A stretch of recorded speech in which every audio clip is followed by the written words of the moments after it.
Celui qui n'a point connu le péché, il l'a fait devenir péché pour nous, afin que nous devenions en lui justice de Dieu.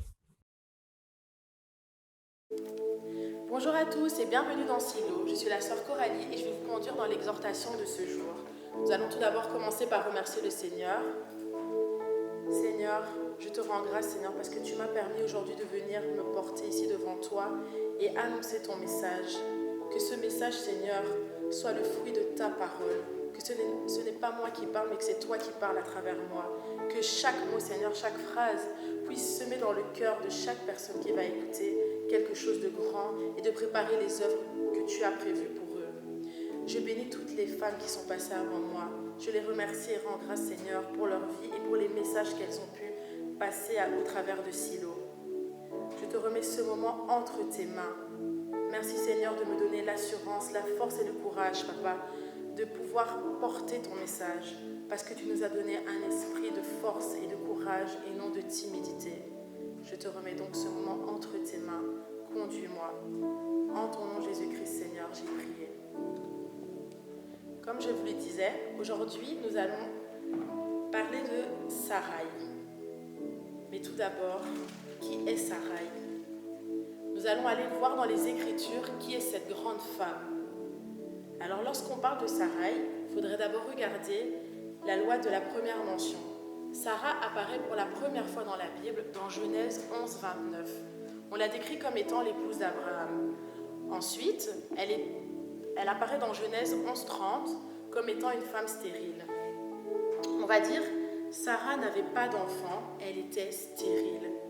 Donc Sarai, on la décrit sous deux identités, comme l'épouse d'Abraham et comme une femme stérile. C'est comme ça qu'on la qualifie. Mais que veut dire stérile? Stérile, c'est quelque chose qui est inapte à la procréation.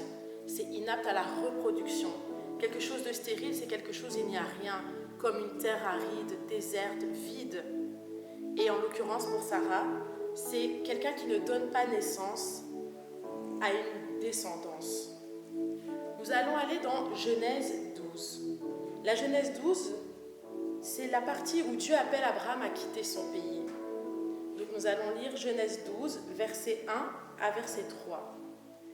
Le Seigneur dit à Abraham, « Quitte ton pays, ta parenté et la maison de ton père, et va dans le pays que je te montrerai.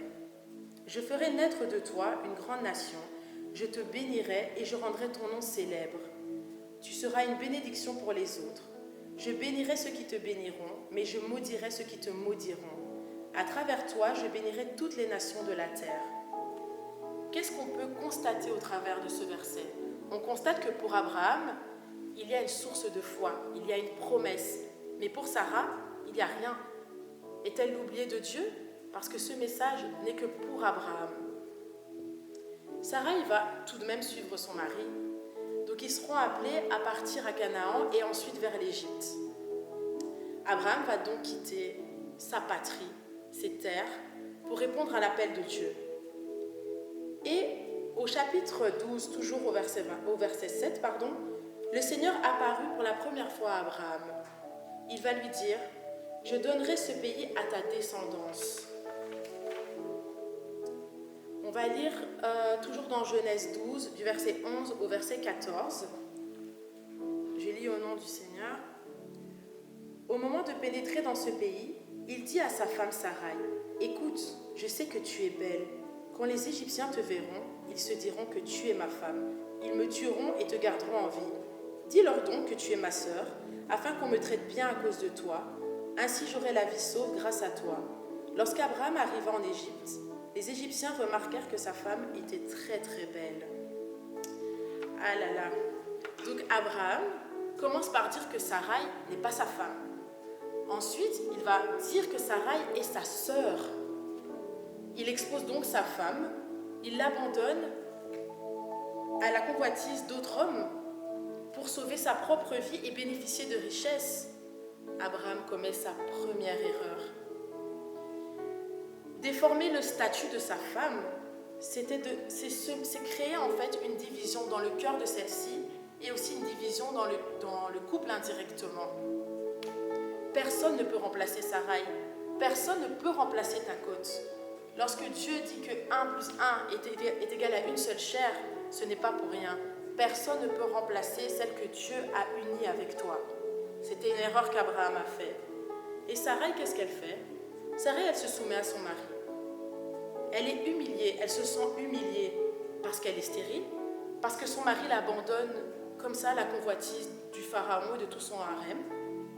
Et à cause d'elle, le Seigneur va frapper le pharaon et sa famille. Nous allons ensuite nous diriger dans Genèse 15. Dans la Genèse 15, ici, c'est la partie où Dieu fait alliance avec Abraham. Donc le Seigneur va apparaître une nouvelle fois à Abraham pour lui dire qu'il lui donnerait une descendance innombrable.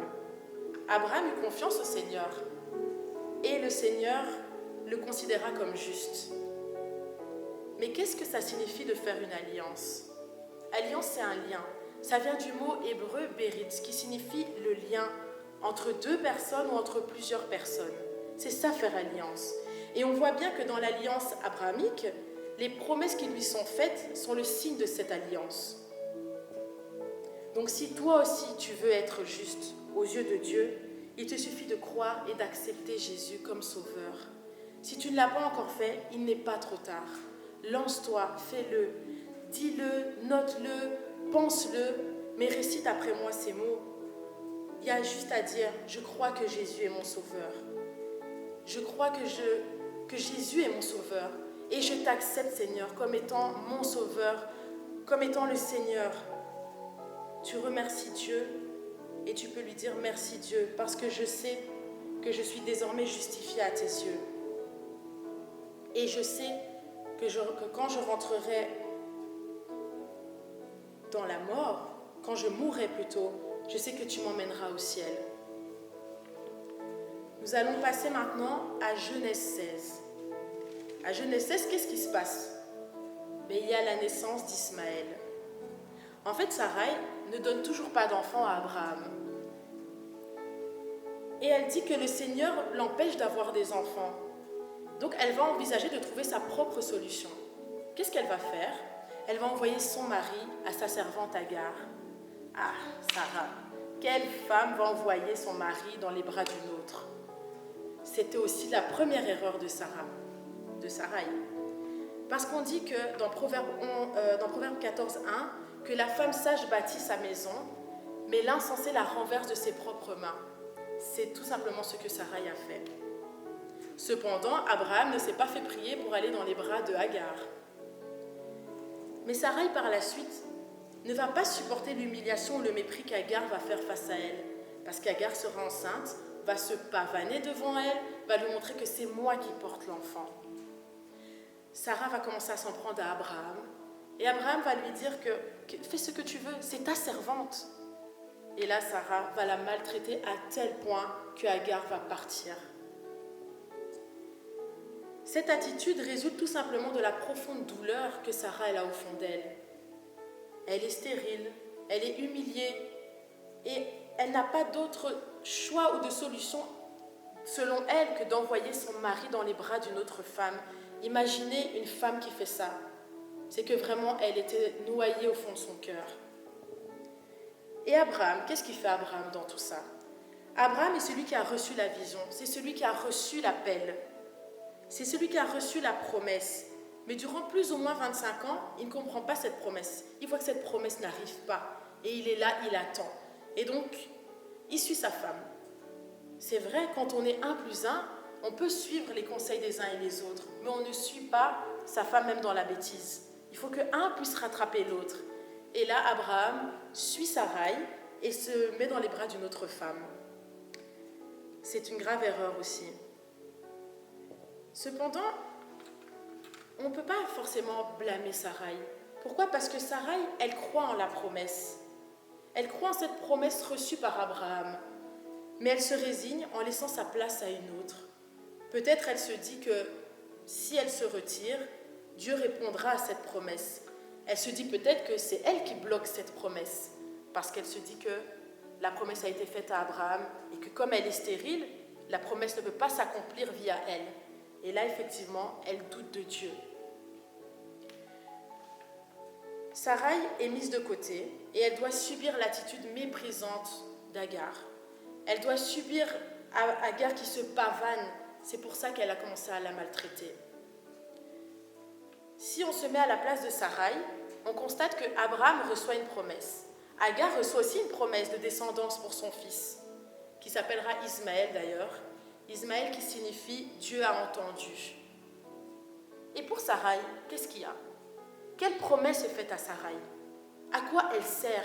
Qu'est-ce qu'elle fait là? Sarai, elle semble abandonnée de son mari et abandonnée de Dieu. Nous allons aller dans Genèse 17. Dans Genèse 17, Abraham et Sarai, ils vont changer de nom. Tout d'abord, on constate que le temps est passé. Sarai ne donne toujours pas d'enfant à Abraham. Et Ismaël grandit. Rien de nouveau dans tout ça pour Sarai. Dieu va apparaître une nouvelle fois à Abraham et il va réitérer ses promesses. Dans chapitre 17, versets 4 à 7, il va lui dire « Voici à quoi je m'engage vers toi. Tu deviendras l'ancêtre d'une foule de nations. On ne t'appellera plus Abraham, mais Abraham, car je ferai de toi l'ancêtre d'une foule de nations. Je t'accorderai un si grand nombre de descendants qu'ils constitueront des nations. Il y aura même des rois dans ta postérité. » Donc le Seigneur va réitérer toutes ses promesses qu'il avait faites à Abraham. Et Abraham, qui signifie père, deviendra Abraham, qui signifie le père d'une multitude. Sarai, elle aussi, qui signifie ma princesse, deviendra Sarah. Sarah signifie princesse, voire même princesse souveraine. On pourrait même parler de reine. Et il faut savoir que Sarah est la seule femme dans la Bible dont le prénom a été changé. Cela est quand même significatif. Concrètement, qu'est-ce que tout cela signifie pour Sarai? Que son destin va changer et qu'il y aura une promesse d'avoir un fils qui s'appellera Isaac. On peut ensuite voir dans Genèse 17 que Abraham rigole. Il se dit que Dieu se trompe et que sa descendance va passer par Ismaël. Ce qui est encore humiliant pour Sarai en fait. Mais attention, le Seigneur va le reprendre. Et là, le Seigneur va lui dire, non, mon alliance sera faite par l'enfant, le fils que portera Sarah. C'est par le fils de Sarah que l'alliance va naître en fait. Donc c'est uniquement par Sarah, c'est elle qui est choisie, c'est Sarah qui est l'élue. Ce n'est pas Agar, ce n'est pas une autre, c'est Sarah. Le Seigneur reprend bien Abraham pour lui faire comprendre. Et là on peut se dire, ah enfin Sarah, on parle de toi. Enfin Sarah, une promesse t'est faite. Donc Dieu va apporter le projet de salut en choisissant celle qui était mise de côté, celle qu'on disait d'elle qui était stérile. L'alliance de Dieu ne passera pas par une autre femme, mais passera bien par Sarah. Son fils sera choisi, lui, pour apporter les bénédictions aux nations. Beaucoup plus tard, c'est dans la descendance de Sarah d'ailleurs que Jésus va naître. On va avancer dans les Écritures au chapitre 18. Au chapitre 18, Dieu va annoncer que Sarah aura un fils. En fait, il y a 3 hommes qui vont se rendre à son domicile. Et l'un de ces hommes va demander à Abraham lors du repas, « Mais où est Sarah ?» Et il va lui dire que Sarah, elle est derrière. Et là, il lui dit qu'il vient lui annoncer que l'année prochaine, à la même date, Sarah aura un fils. Sarah, en fait, était cachée derrière la porte de l'entrée de cette tente et elle rit. Elle rit. Depuis qu'elle a ri, les gens l'ont qualifiée d'incrédule. En fait, elle rigole parce qu'elle n'arrive pas à croire. Elle se dit non seulement je suis vieille, Abraham est vieux, ce n'est plus le temps d'avoir des plaisirs. Qu'est-ce qu'ils sont en train de me raconter en fait? Ce rire peut être vu sous différents angles. On peut se dire qu'elle a douté de Dieu. On peut se dire que Sarah est totalement incrédule. On peut qualifier ça comme on veut. Mais en fait, elle va rire jusqu'à ce qu'elle va comprendre de qui cela venait, de qui ce message venait. Et pour la première fois, en fait, le Seigneur passe par Sarah. Ce message lui est adressé à elle, il est pour elle. Parce que jusqu'au chapitre 17, les promesses sont toujours pour Abraham. Mais là, c'est à elle. C'est à elle qu'on dit qu'elle aura un fils et qui s'appellera Isaac. Cette promesse lui est destinée à elle. Lorsque nous glissons encore plus bas dans les Écritures, nous allons arriver à Genèse 21, à cette fameuse naissance d'Isaac. Donc en fait, Isaac, ça signifie l'enfant de la promesse. Et donc nous allons lire chapitre 21, versets 6 à 7, qui dit, un petit instant, Sarah déclara, Dieu m'a fait rire de joie. Tous ceux qui entendront parler d'Isaac riront avec moi. Et elle ajouta, qui aurait pu dire à Abraham qu'un jour Sarah allaiterait des enfants? Pourtant, je lui ai donné un fils dans sa vieillesse. On voit bien que c'est une femme qui aime rire. On voit que c'est une femme qui a la joie. Et donc, en fait, Sarah est passée du champ stérile au champ qui porte des fruits. Sarah est passée de cette femme qu'on a qualifiée de stérile à une mère, à une femme qui enfante, qui donne la vie. Elle portait en elle l'enfant de la promesse. Dieu a mis une princesse souveraine à côté d'Abraham, mais il ne s'en est pas rendu compte. Dieu a dit pourtant, je la bénirai et je donnerai, et toute une nation sortira d'elle. Abraham n'avait pas compris l'identité de sa femme. Abraham a dû se dire, si j'avais compris que j'avais une reine à mes côtés, je ne serais pas passé chez Agar. Mais c'était trop tard. La stérile Sarah n'a pas été vue comme une reine. Quant à Sarah, on se rend bien compte qu'elle non plus ne connaissait pas son identité. Parce qu'elle va rire, parce qu'elle était vieille. Mais enfin, quand Dieu dit quelque chose, il sait pourquoi il le dit.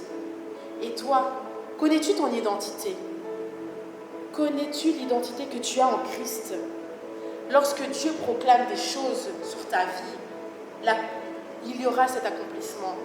Lorsque Dieu a décidé que tu allais être là, tu seras sur ce chemin-là. Ne doute pas de toi. Mais maintenant, on va plutôt se poser une question. Nous avons été dans les Écritures. Mais qu'est-ce qu'on peut dire de Sarai? Qu'est-ce que cette histoire de Sarai et Abraham peut nous apporter? Sarai a fait des erreurs. Sa première erreur était de croire qu'elle était trop vieille.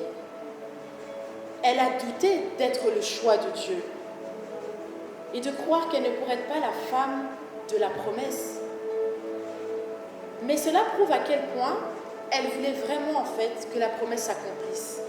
Car au point de mettre son mari dans les bras d'une autre femme pour que cette promesse s'accomplisse, elle montre aussi par là qu'elle était remplie d'amour et de conviction envers cette promesse. Elle a douté, elle a cru que c'était peut-être par sa faute que la promesse n'arriverait pas.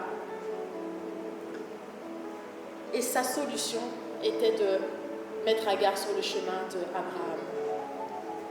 Elle a quand même pris le temps de revenir. Pourquoi? Parce qu'elle a cru. Et de là, Isaac est né. Dans Hébreux 11:11, on dit que cette même Sarah-là a cru. On parle vraiment d'elle en se disant qu'elle était tellement incrédule qu'elle ne pouvait pas croire. Mais elle a décidé de croire. Malgré qu'il y a eu l'enfant avec Agar, Sarah s'est dit, je crois quand même dans cette promesse. Et en effet, Isaac est arrivé. On peut tous se retrouver dans la situation d'Abraham et de Sarah. Pourquoi? Parce que quand Dieu veut nous mettre sur un chemin, nous, on veut toujours trouver des détours, toujours trouver d'autres solutions, parce qu'on est trop pressé. Parce que quand Dieu t'a fait une promesse, tu veux que ça arrive tout de suite. Alors que le temps de Dieu n'est pas ton temps. Le temps de Dieu est parfait. Ce qu'on oublie souvent, c'est que Dieu est le détenteur du temps. C'est lui qui a la clé. C'est lui qui décide. Et quand il dit, la chose arrive. Donc tu peux essayer de prendre des chemins, tu vas emprunter des chemins boueux. Tu vas essayer, tu vas ramer, parce que ce n'est pas le chemin que Dieu a fait pour toi.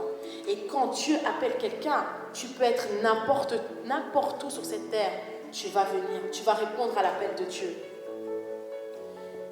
Quand on voit cette histoire, ça prouve aussi une chose, c'est que Dieu restaure les cœurs brisés, restaure les rêves brisés. Dieu agit si on le laisse agir. Dieu t'a promis quelque chose, toi ne rajoute rien, attends seulement que la promesse s'accomplisse. Dieu veut tout simplement nous tailler sur mesure pour qu'on soit prêt à recevoir cette promesse. Si maintenant Dieu te donne le mariage et avec ton sale caractère là, tu es capable de briser ce mariage, Dieu va d'abord te briser, Dieu va te tailler, Dieu va te polir. On dit d'ailleurs dans Romains 9, 21, en résumé, que Dieu est le potier et le peuple est l'argile. Donc il peut faire d'un vase cassé, transformer ce vase cassé en un vase d'honneur. C'est ce qu'il a fait de Sarai. Sarai était considérée là, mais Dieu l'a élevée. Sarah, c'est une grande dame. Sarah nous a appris beaucoup de choses. Si on se plonge dans l'histoire de Sarah, elle nous apprend à être patient. Elle a attendu combien d'années avant de pouvoir enfanter? Elle a attendu des années. Elle est restée aux côtés de son mari. Elle est restée présente et Dieu lui a apporté cet enfant. Sarah nous a appris à ne pas douter. Ne crains rien, il est mis un nombre inimaginable de fois dans la Bible. Je crois qu'il est mis même 365 fois, comme le nombre de jours qu'il y a dans l'année. Ne crains point. Si Dieu est à tes côtés, personne ne peut être contre toi.